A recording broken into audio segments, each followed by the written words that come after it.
Welcome. അപ്പോൾ നമ്മളിന്ന് probability എന്നുള്ള ചാപ്റ്ററാണ് എടുക്കുന്നത്. ഓക്കെ, അപ്പോൾ ഇത് ഓൾറെഡി നിങ്ങൾ 9th അതിൻ്റെ ഒരു ബേസിക്സ് പഠിച്ചിട്ടുണ്ടാവും. അതുപോലെ തന്നെ ഈ സെയിം ചാപ്റ്റർ ഇനി 11th വരും, അതുപോലെ തന്നെ 12th. ഓക്കെ, ഈ ഓരോ ക്ലാസ് കഴിയുന്തോറും അതിൻ്റെ കോംപ്ലക്സിറ്റി കൂടിക്കൊണ്ടിരിക്കുമെന്ന് മാത്രം.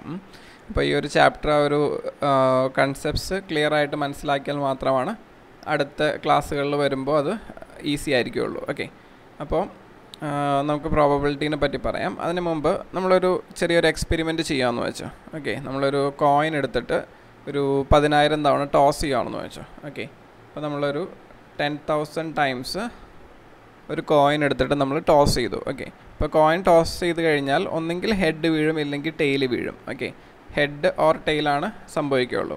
അപ്പോൾ നമ്മളൊരു ഏകദേശം 10,000 തവണ ടോസ് ചെയ്യുന്നുണ്ടെങ്കിൽ നമുക്ക് കിട്ടാൻ പോകുന്ന ഔട്ട്കം എന്ന് പറയുന്നത് എപ്പോഴും ഏകദേശം ഈ ഹെഡിൻ്റെ നമ്പർ ഒരു 5,000-ൻ്റെ അടുത്തായിരിക്കും. അതുപോലെ തന്നെ ടെയിലിൻ്റെ നമ്പറും 5,000-ൻ്റെ അടുത്തായിരിക്കും. ഓക്കെ, 5,000-ൻ്റെ അടുത്തെന്ന് പറയുമ്പോൾ ചിലപ്പോൾ 5,010 ആവാം, 5,050 ആവാം, 5,100 ആവാം. പക്ഷേ എന്തായാലും 5,000-ൻ്റെ തൊട്ടടുത്തായിരിക്കും, അല്ലെങ്കിൽ 5,000-ൻ്റെ തൊട്ട് താഴെ 4,000, അതായത് 4,990 അങ്ങനെ എന്തെങ്കിലുമൊക്കെ. ഓക്കെ, അപ്പോൾ 5,000-നോട് ചേർന്നായിരിക്കും എന്തായാലും നമ്പർ കിടക്കുന്നത്. ഒരിക്കലും തന്നെ നമുക്ക് ഹെഡ് ഒരു 1,000 തവണ വന്നു, അതുപോലെ ടെയില് 9,000 ടൈംസ് വന്നു. ഇങ്ങനെ ഒരു കാര്യം ഒരിക്കലും തന്നെ സംഭവിക്കില്ല. ഓക്കെ, അത് സംഭവിക്കില്ല. നമ്മളിപ്പോൾ പ്രോബബിലിറ്റി പറയുന്നതും ഈ ഒരു ഐഡിയനെ ബേസ് ചെയ്തിട്ടാണ്. നമ്മളങ്ങനെ ഒരു ലാർജ് നമ്പർ ഓഫ് ടൈംസ് എന്തെങ്കിലും കാര്യം റിപ്പീറ്റ് ചെയ്ത് കഴിഞ്ഞാൽ എപ്പോഴും അത് എന്താ പറയുക, ഒരു നമുക്ക് ഒരു ഗെസ് ചെയ്യാൻ പറ്റും അത് എത്ര തവണ വരും എന്നുള്ളത്. ഓക്കെ, അപ്പോൾ അതായത് ഇപ്പോൾ 1,00,000 തവണ നമ്മൾ ഹെഡ് ഇട്ട് കഴിഞ്ഞാൽ ഏകദേശം 50,000 തവണ ഹെഡ് വന്നിട്ടുണ്ടാവും, അല്ലെങ്കിൽ 50,000 തവണ ടെയിൽ വന്നിട്ടുണ്ടാവും. ഓക്കെ, അപ്പോൾ ഈ പറയുന്നതിനെയാണ് നമ്മൾ ശരിക്കും പ്രോബബിലിറ്റി എന്ന് പറയാം. ഇനി ഇത് തന്നെ നമ്മൾ ഡയസിൻ്റെ കേസിൽ നമ്മൾ പാമ്പും കോണിയും കളിക്കില്ലേ. ഓക്കെ, ആ പാമ്പും കോണിയും കളിക്കുന്ന സാധനത്തിനാണ് ഡയസ് എന്ന് പറയുന്നത്. DICE. ഓക്കെ, ഡയസ് എന്ന് പറയാം. ഇപ്പോൾ ഡയസ് നിങ്ങൾക്കറിയാം, നമ്മൾ കളിക്കുമ്പോൾ നമുക്ക് ചിലപ്പോൾ 1 കിട്ടും, ചിലപ്പോൾ 2 ആയിരിക്കും, 3 ആവാം, 4, 5, 6. ഓക്കെ, ഇങ്ങനെ 6 പോസിബിലിറ്റിയാണ് എന്തായാലും ഉള്ളൂ, അല്ലാതെ വേറൊരു നമ്പർ എന്തായാലും വീഴില്ല. ഇപ്പോൾ ഡയസിൽ എപ്പോഴും 1 to 6 ആണ് ഉള്ളത്. ഓക്കെ, അപ്പോൾ നമ്മളിപ്പോൾ ഒരു എക്സ്പെരിമെൻറ്റ് ഇതുപോലെ തന്നെ ചെയ്തു. നമ്മളൊരു 60,000 തവണ ഈ ഡയസ് എറിഞ്ഞെന്ന് വെച്ചോ. ഓക്കെ, 60,000 തവണ ഡയസ് എറിയുകയാണെന്നുണ്ടെങ്കിൽ ഈ 1 വീഴാൻ ഏകദേശം 10,000 തവണയുടെ അടുത്ത് 1 വീഴും. അതുപോലെ തന്നെ ഈ 2ഉം ഏകദേശം 10,000 തവണയായിരിക്കും വീണിട്ടുണ്ടാവുക. ഈ 3യും ഏകദേശം 10,000 വീഴും. 4ഉം 10,000 ടൈംസിൻ്റെ അടുത്തായിരിക്കും വീഴുന്നത്. 5ഉം 10,000 തന്നെ. ഓക്കെ, അതുപോലെ തന്നെ 6ഉം 10,000 ടൈംസിൻ്റെ ക്ലോസ് ആയിരിക്കും എപ്പോഴും വീഴുന്നത്. ഓക്കെ, അത് എപ്പോഴും അങ്ങനെ തന്നെയാണ് സംഭവിക്കുകയുള്ളൂ.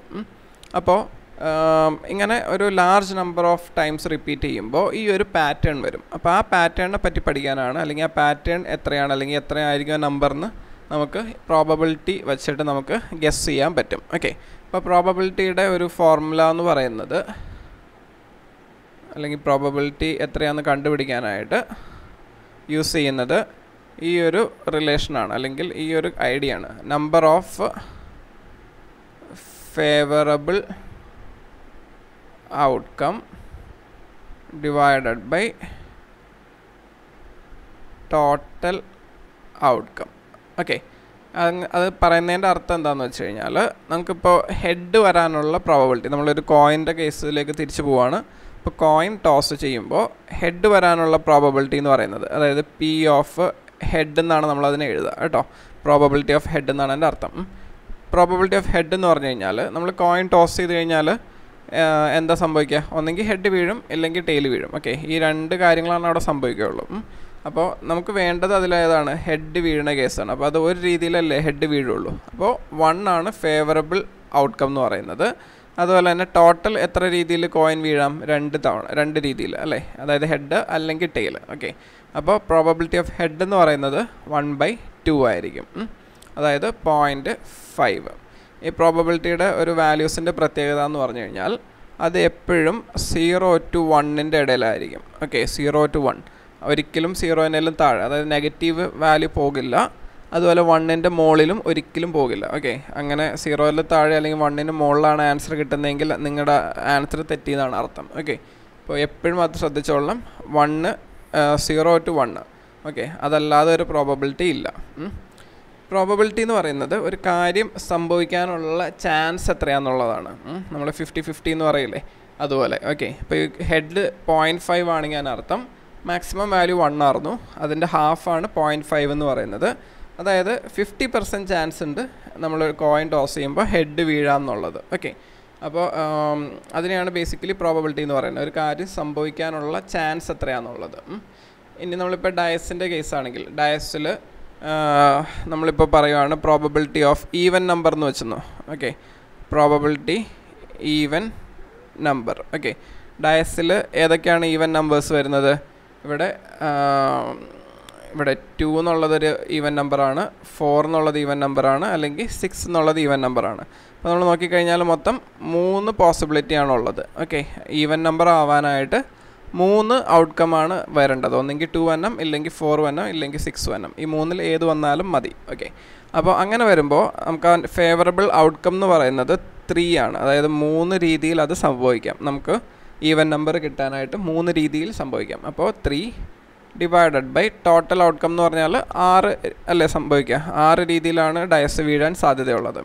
അപ്പോൾ 3/6, അതും 1/2 ആയിരിക്കും. ഓക്കെ, 1/2യുടെ അർത്ഥം 0.5 എന്നാണ്. അതായത് ഈവൻ നമ്പർ കിട്ടാനുള്ള പ്രോബബിലിറ്റി എന്ന് പറയുന്നത് 50% ആണ്. നമുക്ക് ഹാഫ് ചാൻസ് ഉണ്ട് ഈവൻ നമ്പർ കിട്ടാനായിട്ട്. ഓക്കെ, അപ്പോൾ ഈ വീഡിയോ നമുക്ക് തൽക്കാലം ഇവിടെ സ്റ്റോപ്പ് ചെയ്യാം. ഇത് ഒരു പ്രോബബിലിറ്റിയുടെ ഒരു ബേസിക് ഐഡിയയും കൺസെപ്റ്റ്സും ആയിരുന്നു. ഇനി നമുക്ക് എന്താ പറയുക, ഇതിൻ്റെ ബാക്കി കാര്യങ്ങളും കൂടി അടുത്ത വീഡിയോയിൽ നമുക്ക് നോക്കാം. Okay, thank you.